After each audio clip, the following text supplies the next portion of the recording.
Property tax bills started arriving October 1st. Winder residents won't just be seeing one tax bill in the mail this year, but two. When South Carolina came on and their electoral votes all went toward Trump, the crowd erupted in applause. It was like a roller coaster ride in here. Now I'm looking at the results right now for Georgia, and it says 56% of votes are going toward Trump and 43% of votes are going toward Harris. The peaches are at their peak right now. It may be a little hot for us, but they are loving it. And here at Sarah's Fresh Market, the bounce back from last season has been a huge success. GDOT says locals and commuters can finally start to get excited about seeing a light at the end of the tunnel, or in this case, the overpass. The goal is to make fresh food available to more people in the river region who can't easily access a grocery store, but also for farmers who can't get their produce to the market. Now, there is one thing I want to make sure I touch on, and that's the security that is at this event. I don't know if you can see behind me, but there is a security guard, and he's been monitoring the media. And actually, the GBI has been walking back and forth in the hallway outside. And it's not surprising that we're seeing security here, seeing as Trump underwent 2 assassination attempts. As the principal at Meriwether Middle School put it, chaos. From schools to healthcare and even card machines, lots of people across the river region arrived to work this morning with a major hiccup in their day-to-day activities. When you drop by tomorrow, you want to make sure that you have an empty backpack. The auditorium does have a clear bag policy, so you have to make sure to have an empty backpack or they will not let you in. Cones are up and cars are stopped. They are in the middle of it. The road widening project in Columbia County continues to cause lane closures along Fury's Ferry Road. Kyle Titus is the Engineering Services Director for Columbia County. He says these closures actually mean progress. In totality, they're probably about 70% complete with the project.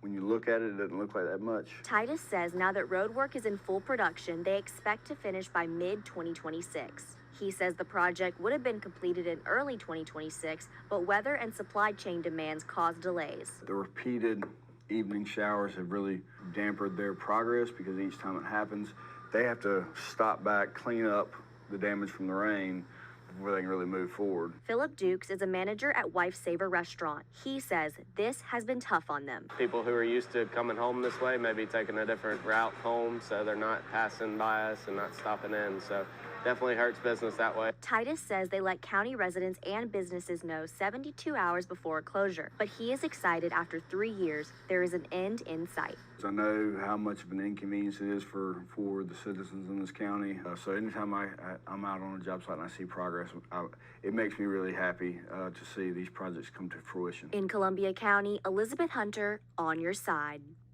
I have to beg for a 5-minute bathroom break. I mean, we have to hope that the line will break so that we have time to go grab a sip of water or use the restroom. Lines out the door and cars crammed in the parking lot. It's a record-breaking early voting season in Barrow County as citizens rush to the polls. One of the first days I worked, we had over 1,600 voters in one day.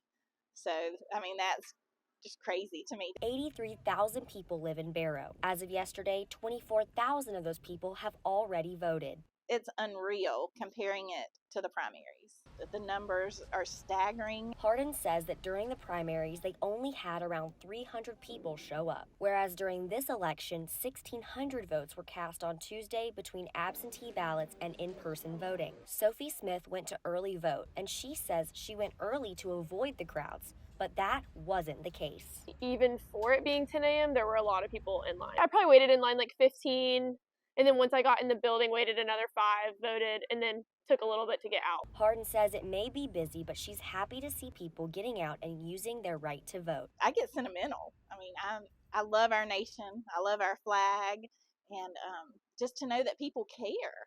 They have dedicated their lives to protecting us. The military is all that they know. But when their service comes to a close, the transition is not always easy. I'm learning how to be a civilian. I've been in the military now for 29 years, so transitioning out of the military is a big deal for me. Leaving behind their military community comes at a price. What do I do after I've served for so many years? Not knowing what their future holds can bring anxiety, but an annual career summit hosted by Hiring Our Heroes and the Transition Assistance Program can make all the difference. We're really assisting them with preparing that resume, interview techniques, And also, we're connecting them with employment opportunities. Almost 80 employers showed up to the event. Eric Eversole is the president of Hiring Our Heroes. He says there is a 40% chance a soldier will receive an offer after attending. Connecting them with employers that have jobs right now that want to hire them. In 2023, VFW reported 33% of veterans say finding a civilian job is a huge issue. Dr. Tom Clark, a retired veteran and now employer, hopes this event will benefit his fellow soldiers. So it took me a couple years to find my place. Now I'm in it, and I'm hoping to just help others. In Fort Eisenhower, Elizabeth Hunter, on your side. I'm Elizabeth Hunter, here with your Grady Daily. And here are 3 things that you need to know. A big story out of Conyers, Georgia. A biolab caught fire, causing the evacuation of 17,000 people and another 90,000 to be sheltered in place. The emergency management system is now investigating a haze and a smell of chlorine that's been reported across Atlanta.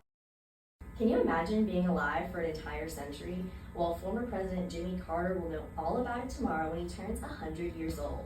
To put it in perspective, TVs didn't even exist when he was born, but now you can watch it pretty much anywhere on your phone. Carter was the 39th President of the United States and founded the Carter Center. The center has done amazing work in over 40 countries for human rights and democracy. He continues to help those countries fight disease. For Grady Daily, I'm Elizabeth Hunter.